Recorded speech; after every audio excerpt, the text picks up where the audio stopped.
Hi, Vienna. Hi. How are you? I'm so good. I'm happy to be here. I'm excited to chat.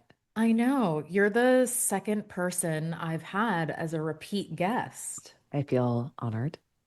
Gonna just keep bringing you back. Obviously, we're friends in real life, so it's like you're basically just my resident Mhm. go-to therapist I for like forward being the joy. resident for joy. I feel called That feels good upon to you? anytime. It feels good to me. I accept the position. Amazing. So I'm not going to start the way I normally would start because you've already shared, and I will link Mm. to our first interview where I asked you what you were like as a child. Oh. So instead, I'm going to ask you if you could give your 20-something-year-old self advice about relationships, what would you tell her? hmm I've been asked that question a few times before, and I don't know that I would disrupt it that much. Right. Just I feel like we all have to walk the path. Mm-hmm. Yeah. And so yeah, maybe could I save her from a couple of things? Like some stuff that she could have learned a little earlier, maybe. Yeah. But I really feel like she needed to walk and learn what she needed to learn. She needed to break the unwanted patterns that she kept engaging in, and she needed Mm-hmm. to live it out in order to experience it. So, yeah, when I look back, I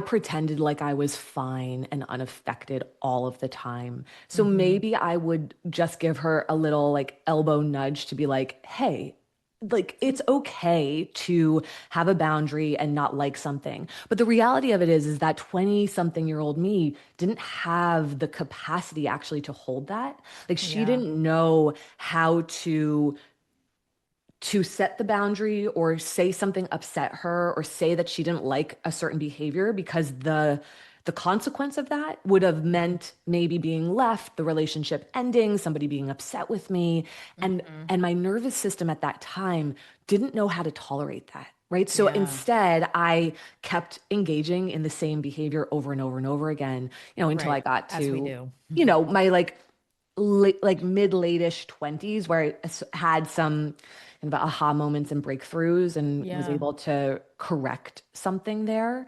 But Yeah. yeah, I think it's just there's something about being on the other side of this.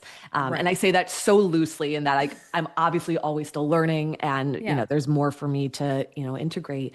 But Yeah. yeah, it's just like it's okay. You're gonna walk through the trenches and some stuff is gonna be really hard and you're going to get through it. And if you keep your heart open, if you're willing to risk something over and over and over again, Mm-hmm. whatever is for you is going to find its way to you. And I know that that sounds like a bit cliche and maybe it induces the eye roll from some people, but I Not for really me. think that that's true, right? It's like it's Yeah. okay. You like stay open-hearted, risk things, be mindful, like Yeah. eyes wide open. You don't need to Yeah. be silly about it, but like walk through life with your head and your shoulders back, your head up. Let yourself learn and then do the work to, integrate those learnings so that you can start to make some changes. But Yeah. yeah, it feels it now at 40, Yeah. I'm like, yeah, girlie, it's okay. You Married. She's got a couple yeah, kids. yeah, yeah. She figured So it out. but also, what I'll say is, even if that wasn't my outcome, right? Yeah. Even if I didn't have a husband or if I didn't have kids, Yeah. I really believe that I would find peace and joy in my life. Yeah. Like I don't subscribe to this idea that, you need these traditional like outcomes in order for us to feel Right. successful in life. I'm sure that there's some people who still maybe see it that way. Yeah. But I just want to name like just because I have that Yeah. doesn't mean like, oh, that's the check mark. And Right. yeah. I actually want to dig a little bit into, your main point of like, yeah, like she could have learned things earlier because I hmm think that's something that I still struggle with, like just a teeny Mm, little bit where, I'm like, I just wish that I could have figured things out sooner for myself. I wish that I could hmm have healed my anxious attachment hmm earlier. I've been Yeah, it feels like I was stuck repeating patterns for quite some time. And I think there was a big part of me that had the awareness, but didn't understand how to integrate the lessons because that's Mhm. such a big part of it. It's like, yeah, you need the awareness, but you Mhm. also need to actually like integrate so you can act from that place Right. because it's like I knew better, but I couldn't do better for a while.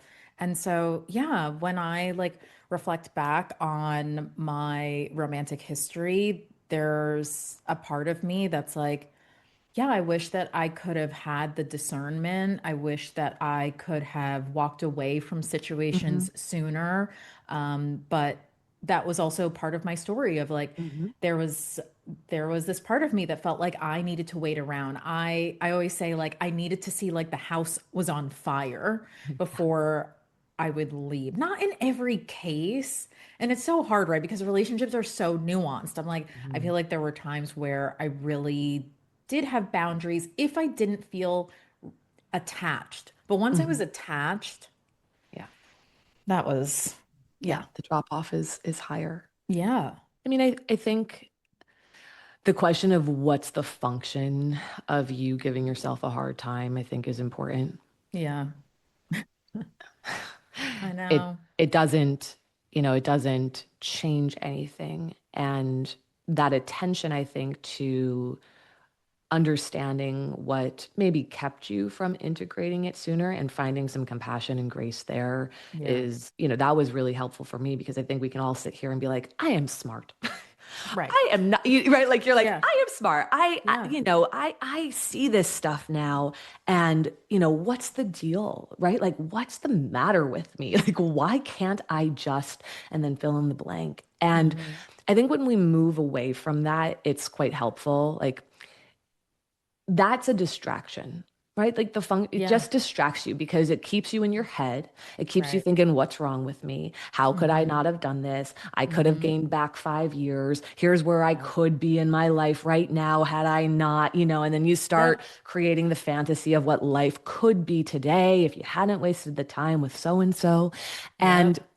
it's like, okay, we are here, right? And so that's a distraction that leads us nowhere good for us. And so Hmm, instead, can I put my attention towards like why I am struggling to have compassion and grace for this part of me that hmm, didn't know how to integrate it. And I think, I mentioned it before, the capacity piece, right? Like, what yeah, am I actually able to tolerate? I know I could see my patterns. I could connect the dots. I think you hmm, probably could at a certain point too. yeah.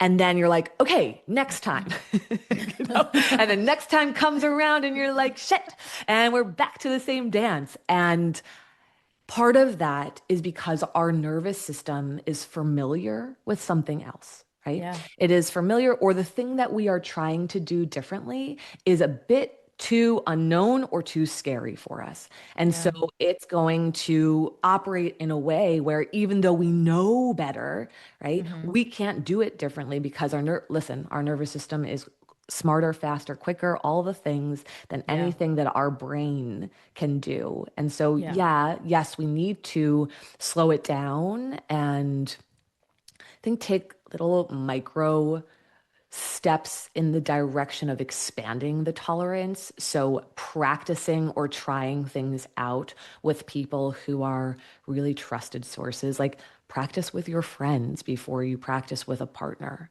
like yeah, tell somebody you're upset about something or try to set a boundary or like clue people in to what it is that you're working on. Sometimes I'll be yeah. like, to a friend, okay, like I need to work on this. My therapist said so, and like I need That's such you a good tip. yeah, just like I need to really practice this. And Yeah, when our nervous system sees that setting the boundary or speaking up, whatever it might be, is actually a safe thing for us to do, then it mm, collects a data point that says, oh, like, okay, right. maybe we can do this again. And look, sometimes it takes lots and lots of data points for us to shift and pivot, but it's a Yeah, place for us to start. But I think that grace and compassion is so needed. You make sense with context. Everything you do makes sense. Even when you are so frustrated and pissed off and upset with yourself, you make sense when you start to understand the bigger picture and the bigger story. completely.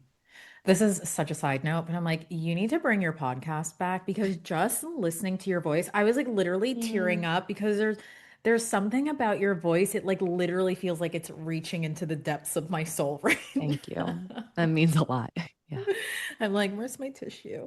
Can't start crying this early into the episode. Okay, this is a very big question, but what are your general thoughts on like the dating and relational landscape right now? Because Yeah, yeah.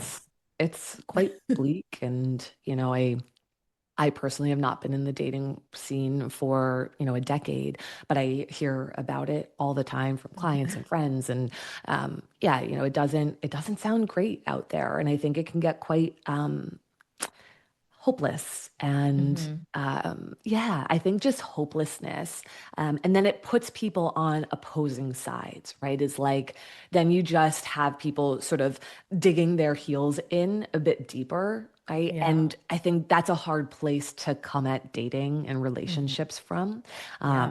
I wish I had the answer of like, how do we fix it? And here's the Right. solution, right? Right. But, Right. And that's not what we're doing today. no, no. And I think this is that's a huge question with goodness. I don't know if there's clear answers, but yeah, I do think that there are really wonderful people in the world who are trying to chip away at, right? Like trying to bring Hmm. people back into a conversation of, love and relationships being something that is meaningful and valuable.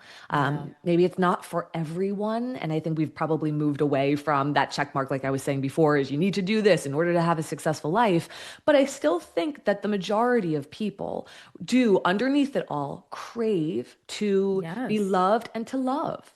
Right? Like Yeah. I think that that is true for the majority of people, that it's just we've been injured so much along the way, or we see things, new. I mean, every next day there's something new that comes Of out, and you're course. like, well, I'm just going to throw in the towel because if this is the Right. landscape, like we've got a website learning about, right? Like, I don't even need to name it. Everybody knows what Yeah, we're I know. talking about, I right? know. It's like, Yeah. I get why people are like, this is awful, screw this, Totally. like my safest position is up against the wall back there. It feels like a gymnasium in middle school dance. Like I'm just gonna Right. stay on the other side of the gymnasium and y'all stay over there. And this Right. is the best place for us to be.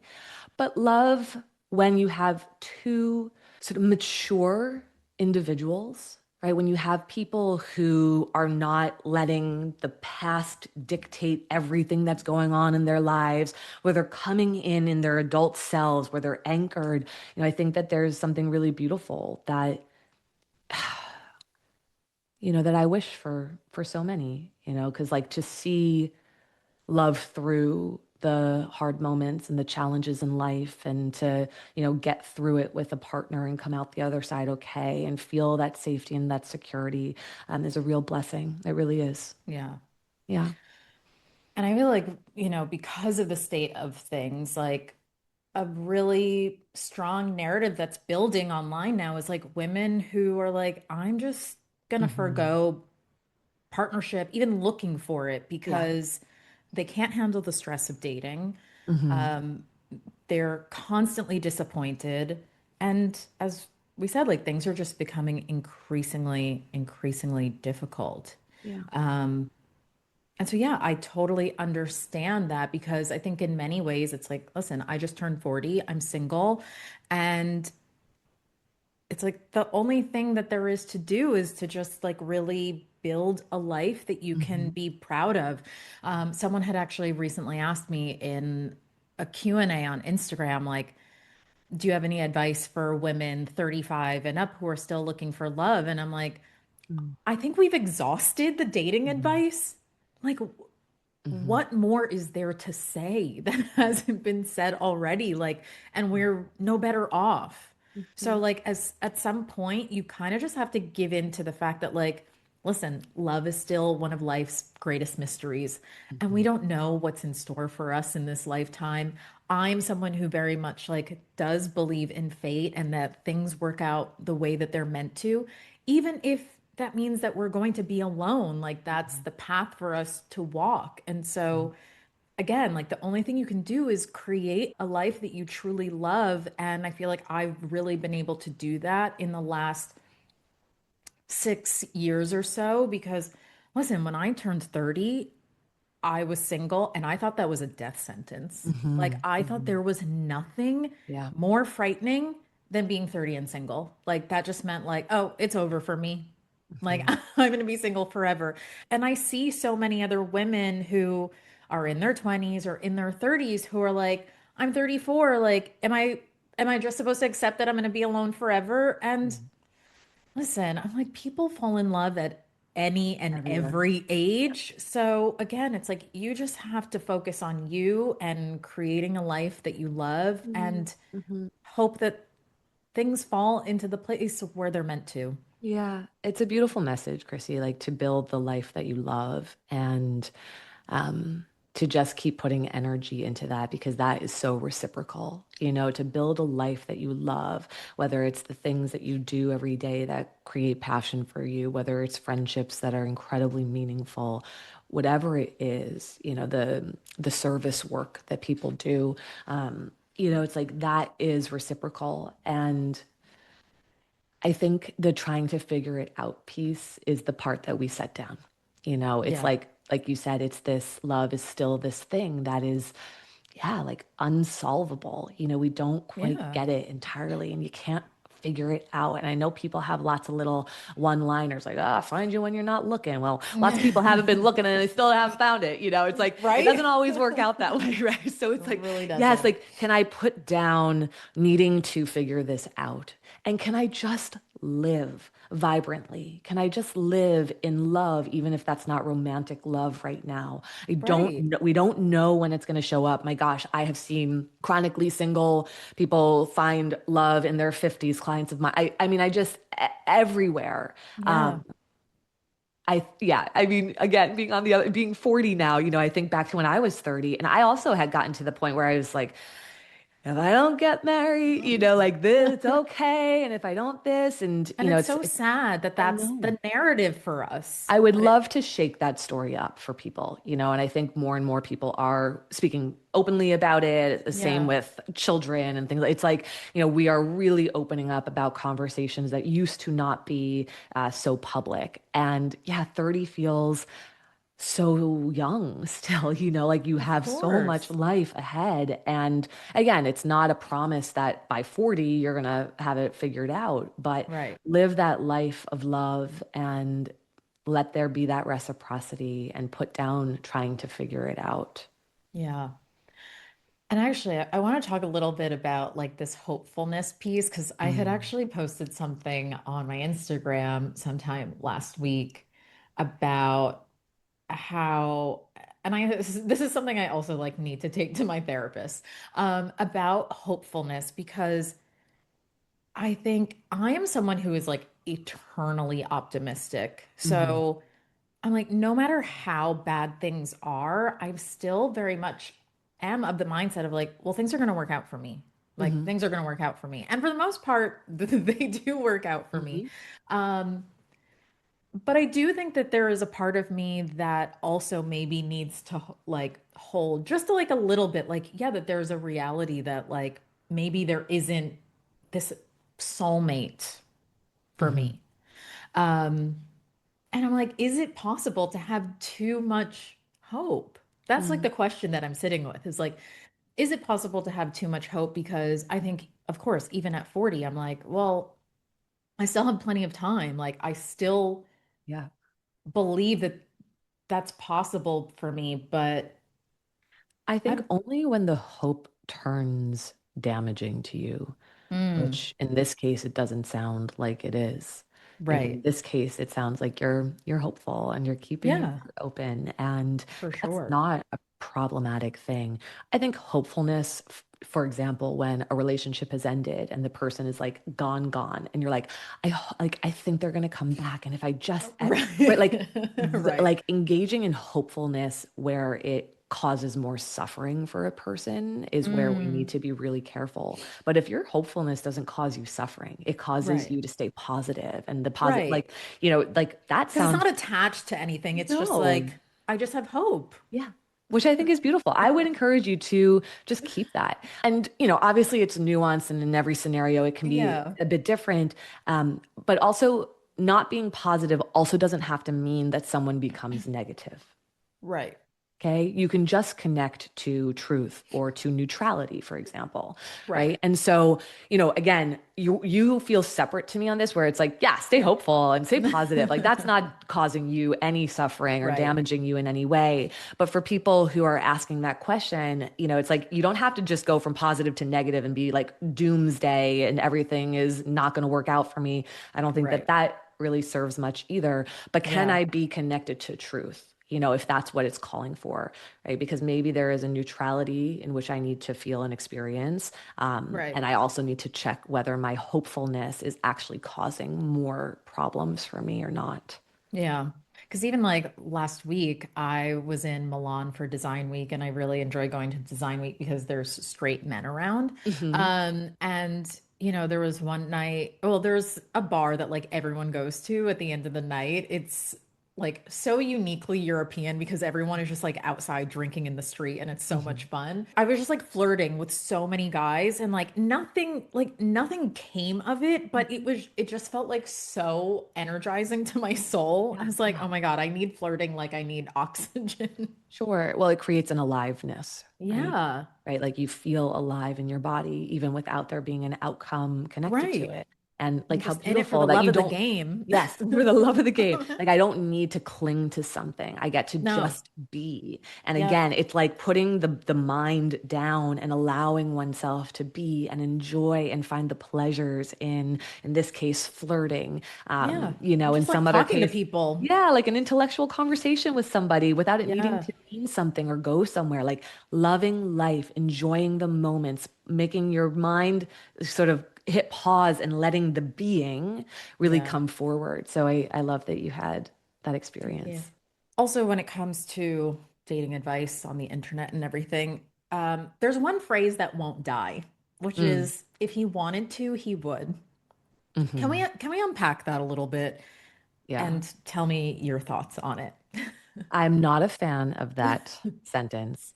Certainly, sometimes, of course. But we fall back on that too much, I think. Um, Let me flip the script for a moment. Okay. So if she wanted to stop dating emotionally unavailable men, she would. Mm, yep. Okay. There you go. You could flip that script to make it work for any single person who is listening to this show. Well, we were saying it's this is nice because it's weaving in a lot of themes that we've already touched on today, which is sometimes a person desperately wants to do something. They want to show up better. They don't want to disappoint someone. They hate that feeling. And yet there is some within their capacity, what their nervous system is able to tolerate, right? That moves it from don't want to can't. I remember the first time a therapist of mine said, we were talking about a family member, and I kept saying, he just won't, he just won't. She's like, Vienna, he can't. And I remember something shifting internally for me in a really big way. I was like, what do you mean he can't? Like, what does that even mean? Right. And it's like, Right. well, if your nervous system cannot tolerate doing the thing that you are asking them to do, right? So, why can't you just be vulnerable for me, to me? Right? Why can't you just Right. open up and share? Right? Why can't you just do that? I don't think you want to, because if you did, if you cared about this relationship, you would just do it. Okay, but then if we go back into that person's history and we look at their childhood, maybe what we'll find is that they grew up in a family system where anytime they shared any emotion, they were mocked or ridiculed or made fun of, right? Or anytime they shared emotion, another person in the family would kind of one up them and be like, well, I have it worse. Or you get the picture.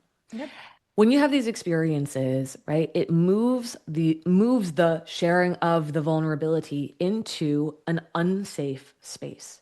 And so this like just override it, just do it. Just if you cared enough you would is not actually how it works, right? Now, Mm-hmm. can that person go to therapy and work on healing, the stuff from their childhood? Yes. Right. But If they also they want have to to. have the capacity to do that too. It's like those Yep. like I might not be ready for this. And so, it's not about excusing people's behavior. You Yeah. know, it's It's not about saying, context. oh, we have all the grace and compassion in the world and there's no accountability, responsibility, or ownership. Like I'm a middle of the road gal, and I really Mm-hmm. think we need to touch on both. Yep. But yes, I'm a strong believer that sometimes, probably more likely than we'd like to give it credit, people can't. It's not that they don't want to. And I think capacity being the key word, like Yeah. that is something that I think is lost on the masses right now. Right. And that's why a phrase like, if you wanted to, he would, is allowed to flourish because people don't realize that, like, Mhm. just because someone likes you and cares about you doesn't mean that they are able to show up for you in the way that you need or that you want them to. Or the way that they want Want to, to, by the right. way, too. It's like Yeah, sometimes I'll listen to people and they talk about like who they want to be in the world. Like, I don't want to treat this person this way. I don't want to do these behaviors. And yet I still keep doing it. I keep engaging in it when it's presented to me, right? I wish that sometimes people could listen in on therapy sessions where, right. it's like, oh, you really hear the ache, the pain. People are not, and look, some people don't care and they'll go around hurting, Right. Of okay, course. Of but course. most people, right, are in terrible pain seeing the way that they cause others hurt and pain, Yeah. right? And Hmm. building that tolerance of being able to sit with, okay, I have hurt this person. Let me excavate this, like let me really dissect this and, build, what do I need to learn how to tolerate more of in order to be a better partner to this person? Let me Mm. start there, right? And how do I start building that little by little by little by little, right? So it's easy to categorize people and throw Hmm. everybody in one bucket. I don't Yeah. think that that helps us much. And it's also just not psychologically true either. Yeah. Yeah. I think, especially for, I don't know that I can generalize this, but I'm going to anyway. I think a lot of times for women, it feels like, oh, if we really like someone, we will move mountains for Mhm. them. We will transform ourselves to be with someone. But men don't really seem to be able to do that. And Mm. and that could also largely be connected to the way that men have been socialized, obviously. Totally. Yes. Um, and all of that. It's just like this Mhm. big interconnected web. So I think a lot of times women are like, well, I'm able to show up and do this and do this and do this for him, but like he can't do that for me. And Mhm. so then it gets tied up in their self-worth because I mean, even for me, something I used to struggle with so much was like, well, if he really liked me, he would do this. If he really Mhm. liked me, he would do that. Because I was constantly looking for proof of why I Right. wasn't worthy. Right. Right. Mm. Right. Yeah, I know. It's so painful. Yeah, I mean, socialized, exactly right. Girls have historically been socialized to please and do and fix and like there's Yeah. just so much of that. And I think we can sometimes get kind of trapped in the narrowness of it at times too, which is like I'd be so curious to hear what men have to say about, Mm. well, like, well, I'm doing all of this for you. Well, are we actually giving you what you in a heterosexual relationship? Am I actually like, are we giving you what you actually want? Because I think sometimes we're like, I'm Right. doing all of this, and guess what? Like 90% of it is not what they care about at all. Right.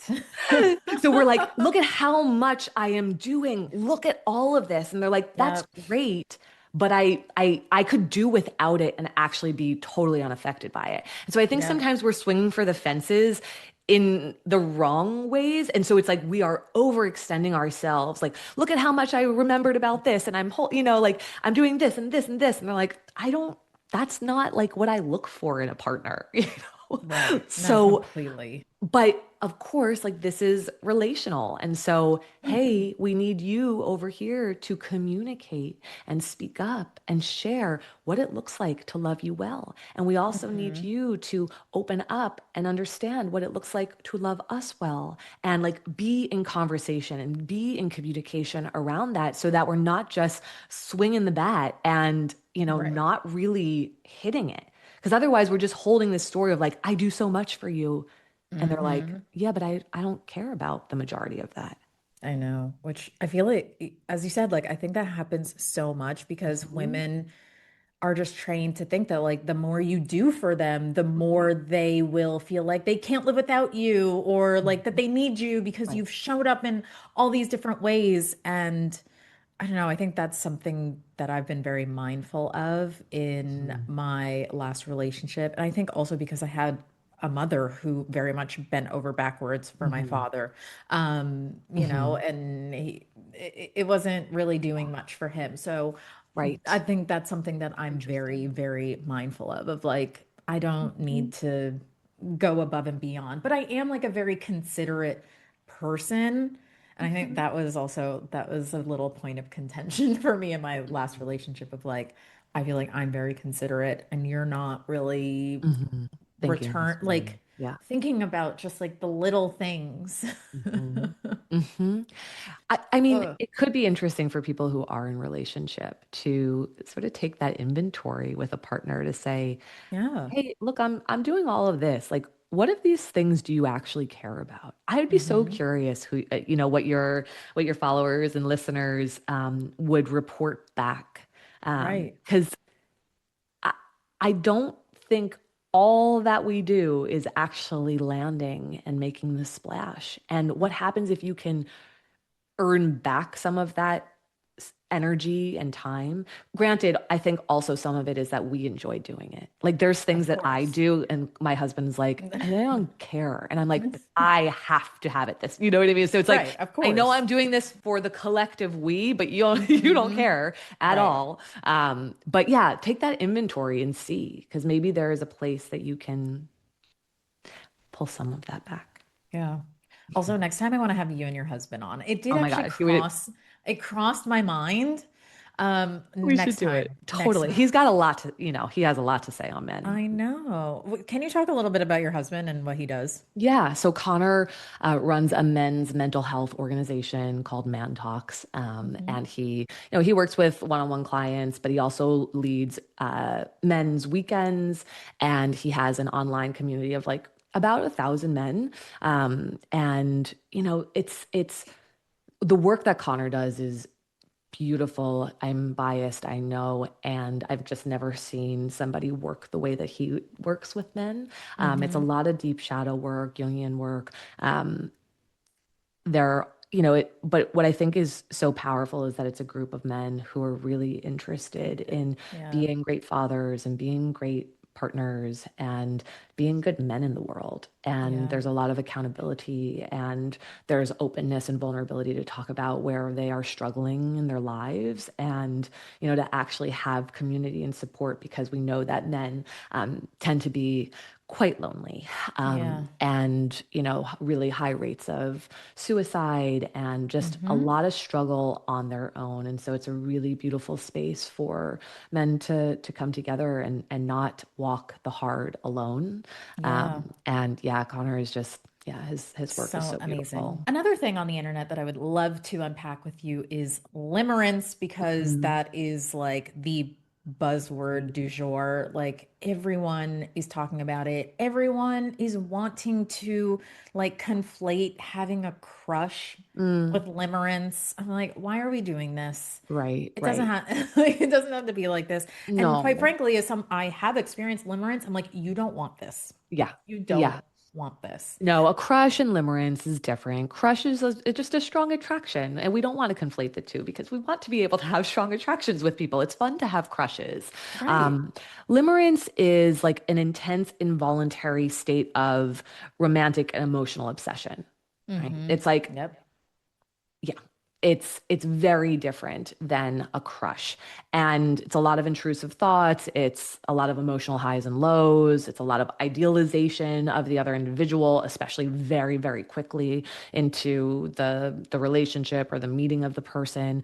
And then like a lot of sensitivity to small signals, like trying to make sense of everything. And I think I saw somewhere where you're like, well, I'm going under the assumption that you're like Yeah. reading people's charts and trying to figure out, it's like Oh, that. Yeah, that's a great signal of it, oh yeah. right? Where you're like Oh yeah. going in, it's a deep dive, into that person to figure out what is our compatibility here and doing Right. Or everything in just your like wanting to power. understand them. Yeah, yeah, Because if I understand them, right. then maybe I can like be what they need. Yeah. Oh, Yeah, I know. I think romantic obsession is something I really struggled with in mhm, my 20s, but in my late 20s, there was a guy that I like had this very torturous mhm, situationship, as the kids call it, with that was like on and off for 3 years. I've written about it in my newsletter, and you know, the thing I always say was that like his attention like felt like sunshine to me, and like the mhm, highs were so high. Like if I got a text from him, like mhm. oh my God, it felt so good. Easy And then part. on the flip side, like the lows were so low. Yeah. I was especially like at the very end of it, like I was so anxious. I was losing weight. Like it was really, really not good. Yeah. Um, and it was hard because like there was enough because he was interested in me, but he was so deeply avoidant that there was Mhm. just never any chance that he and I were going to ever like come Right. together. But like he would still give me enough that I was living off the crumbs, Mhm, like mhm. in in like a Yeah. state of eternal starvation. Yeah. But those little crumbs, I would make them last. Hmm. Hmm. Yeah, It and was make really them bigger. hard. Yeah, and make them bigger. Yeah, I mean, it'll do a number on you. And like you even mentioned the worth piece. Yeah, it rips apart worth as you try to shift and change who you are to fit into the mold of like, who do I need to be in order to be chosen, loved, wanted, desired by this person? And yeah, it's so exhausting not being yourself. And I think there was a piece for me that there's always been this strategy that it's like, oh, if I just stick around long enough, like Oh if yeah. we just hang out one more time, if we just do like if just this little thing happens, then maybe he'll see, maybe he'll decide, maybe he'll choose me. Hmm. It yeah, to me that was like when that fell out, that was the rock bottom for me. Hmm. Like and that was actually 10 years ago. So that was the complete catalyst for me becoming who I am today. Right. So in many ways, like I am so Mhm. thankful to this person because he allowed me to see what was so like broken inside of me, and I was able to course correct from there. Mhm. Like and it took me a long time. Listen, it Mhm. took a long time, but I don't know what would have happened or how I would have gotten here without that. Totally. I mean, it circles us back to where we started today, which is I don't know that I'd save her, Right. and because is it actually saving a person if they need to walk the path that they need to walk? Yeah. And, again, sure, can I pull back on this little area and save you from this one disastrous night or something like that? Right. Okay. But yeah, it's like this is a lot of times the majority of us need to hit a rock bottom moment that wakes something up, that shakes something, that says, okay, no longer. And of course, if we had the magic wand, we wouldn't need to hit the rock bottom moment. But most of us do. And Yeah. so, yeah, it sounds like it was a very important teacher for you, For and for sure. And you credit so much to that time. oh my God, completely. Yeah. Yeah, I think I really struggled with the fantasy aspect. I Hmm. think when I had crushes, like I spent so much time fantasizing about a relationship, a life with them, that since I've healed a lot of that stuff, now I don't fantasize. Hmm. Like at all really about like if I'm dating someone. Because also I realized that like you have to fantasize because it's not real. So you Mhm. have to like fill in the blanks because you don't really have anything else to Mhm. go off of. Mhm. And I remember actually last year I met this guy that I just like, you know, it was one of those moments where you had this like really instant connection with someone Mhm. and we exchanged numbers, whatever, and you know, talked about seeing each other, whatever. And when I went to bed that night, I found myself falling back into the fantasy. And in the back of my mind, I was like, oh, this Mhm. means like it's not going anywhere. Yeah. And I never heard from him. Right. Right. It's important work to catch ourselves when we're aware of it, to catch ourselves doing it. Um, we can accept that limerence is a psychological state and not a truth, right? Right. And that we have to really reality test things, Mm. and look, sometimes fantasizing about a future with someone, like it gives you the hopefulness and Right. all that, fine. But you can't love someone without knowing them. Mm. Yeah. You can't, loving someone is knowing someone. Mm-hmm. Right. And there's more to it, of course. It requires choosing and et cetera, right? But Right. but you can't love someone not knowing them. And we don't know people Right. when we first meet them, Yeah, and we don't know people even in the first, couple of months. Like you're for getting sure. to know someone, right? Which is beautiful. And so look, some of it moves faster than others, of course. So some of us come to love sooner, or we have open hearts, et cetera. But Mm-hmm. we can't love someone in the beginning because we don't know them. Yeah. And so I think reality checking and testing these things that say, oh, like I feel a spark here, or I'm physically attracted to this person, or this conversation was so deep and I've never like really felt something like that with that person before. I am intrigued. Right? Yeah. Like I'm curious, but Mm-hmm. can I hold myself, right? Like doing some nervous system regulation to not start to run off into that fantasy land of what it means when I just had a deep conversation with someone where I've never had that before. All it means is that you had a deep conversation with somebody that you never had before.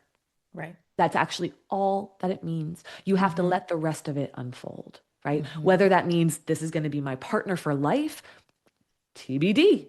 We Yeah. got to date. We got to spend time together. We got to Yeah. get to know each other, right? And so I think just connecting to the facts, connecting to the truths that are in front of you instead of becoming the meaning maker of what all of these things are. And Mm-hmm. again, I get it, the hopeful part and the part that wants to be in relationship or whatever it is, like wants to masterfully put these details together to say, okay, I never experienced that. And then this happened and then that happened. So this is what this has to mean. And I hate to pop the bubble, but I'm gonna do it. Mm. It doesn't Do it. mean any of it. All it means is what is factual about the experience. Let the rest unfold or not unfold. And that's all you can do. Mm. I'm glad you mentioned self-regulation because I really feel like my life has changed in the last like 3 years because I really learned how to self-regulate. Yeah. And I really built a trust with myself Mhm. that I can support myself and I can hold myself through difficult moments. Mhm. That, like, of course, in my mind, I always believe to be true, but I am a very sensitive person. And so I can get very, very overwhelmed by my feelings. Mhm. And so I think in many ways I was scared of my feelings because my family was, no Mhm. one could really tolerate them, you know? So I think I always had this expectation of like, oh my God, like I can't handle my own feelings, like they're gonna Mhm. overtake me. But yeah, it's been such an incredible unlock. And, you know, I've written a bit about it, but I would love for you to talk about, like, you know, from your standpoint as a mental health Mhm. professional, like, how do you help someone Mhm. learn how to self-regulate? Like, are there techniques and tips that you generally suggest to people? Because obviously I've, you know, experimented and I Sure. know what works for me. Yeah. And it's so personal, right? Like what Yeah, works for me might for not work sure. for the next person. I think sometimes it's a good place to start with a mild dysregulation, right? So even Mm-hmm. thinking like, what does dysregulation feel like in my body? Mm. So if you are afraid of spiders or heights, or there is a really annoying thing that a partner does or a friend does, like even just bringing that into focus for a moment, you don't have to Mm-hmm. dysregulate in a big way, but just Right. notice what happens to your body. Does your heart Mm-hmm. start to beat a little bit faster? Your palms maybe sweaty, like irritation in your throat or your chest. Maybe your foot starts to tap, right? Like just notice the sensations in your body that start to happen when you are in dysregulation. Now, I do want to say dysregulation gets such a negative rap, right? It's like, Right. and my most favorite reframe of dysregulation is that it is active self-protection. Mm. I love that because we don't have to look at it as like bad, bad, bad, bad. We got to get away from this as quickly as Right. possible, Right. right? Because It's like information. it's information. Sometimes we actually need to stay in the dysregulation. Ideally not for, so long, but Yeah. yeah, sometimes our anger needs to come forward. Sometimes the betrayal that we're feeling needs to, like, we need to sit with it, right? So I just want to Mm-hmm. name that of when we Yeah. become dysregulated, it is an active state of self-protection. Now, of Mm. course, we don't want to stay in that forever.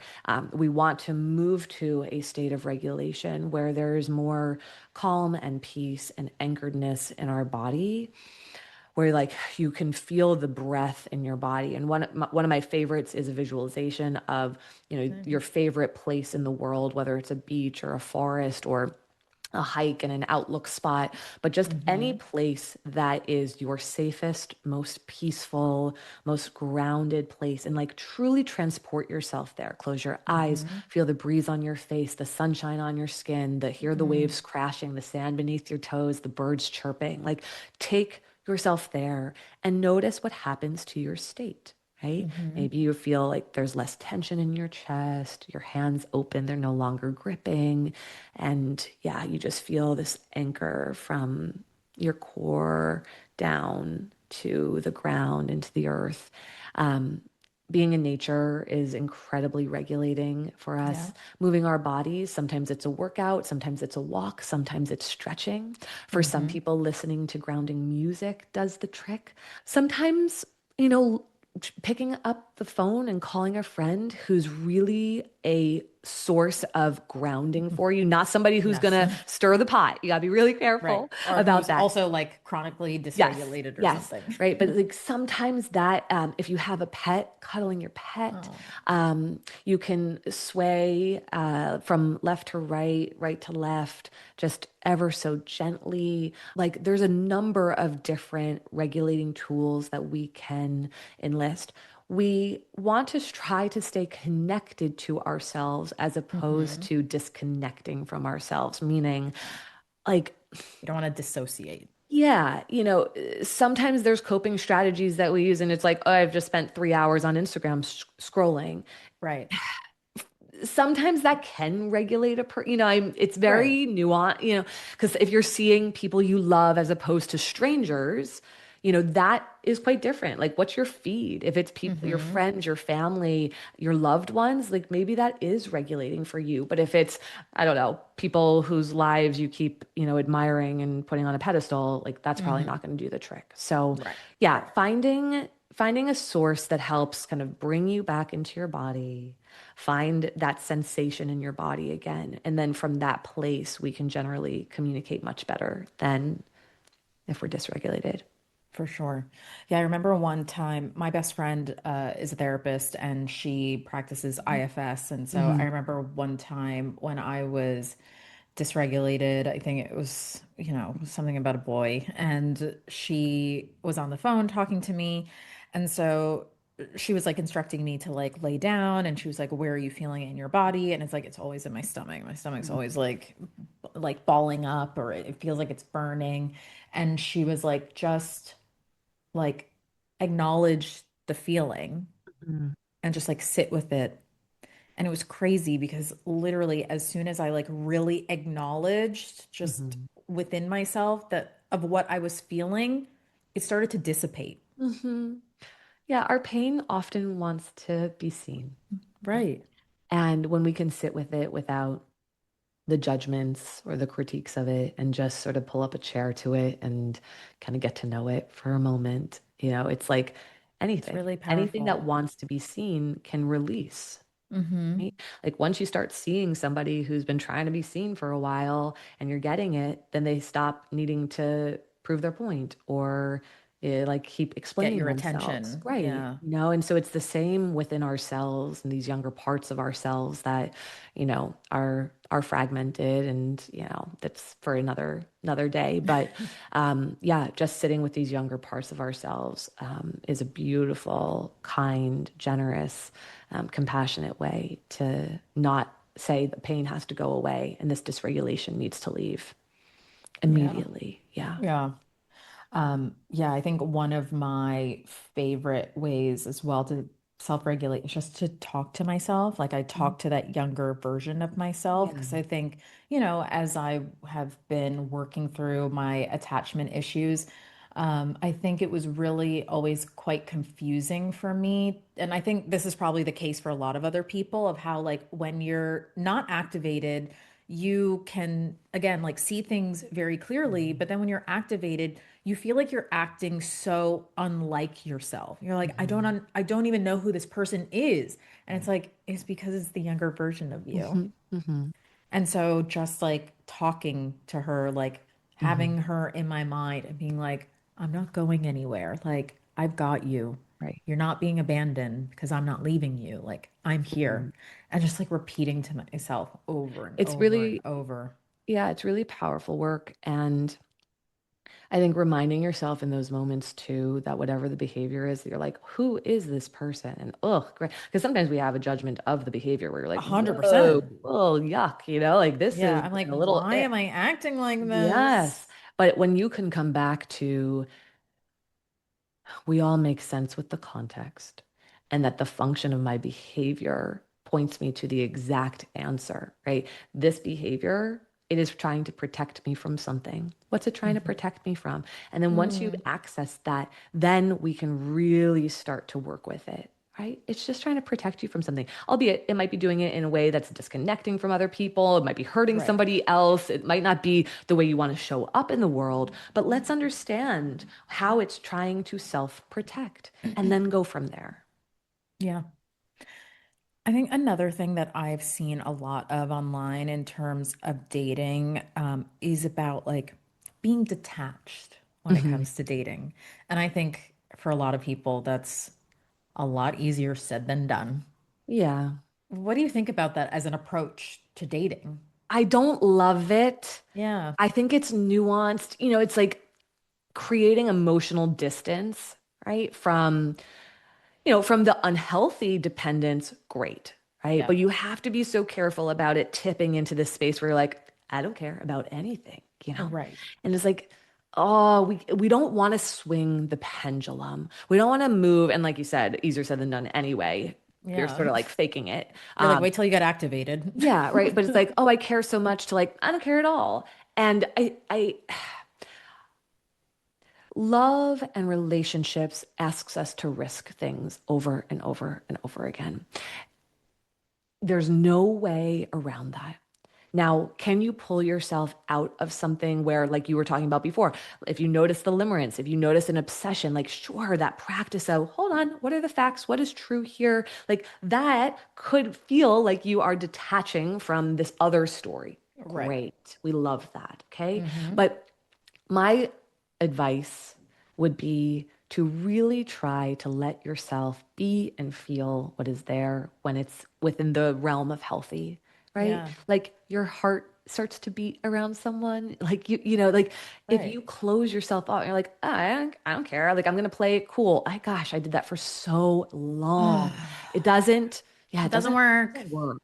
Now look, if your goal is to protect yourself and that's the only goal, go for Sure. it. Go for it.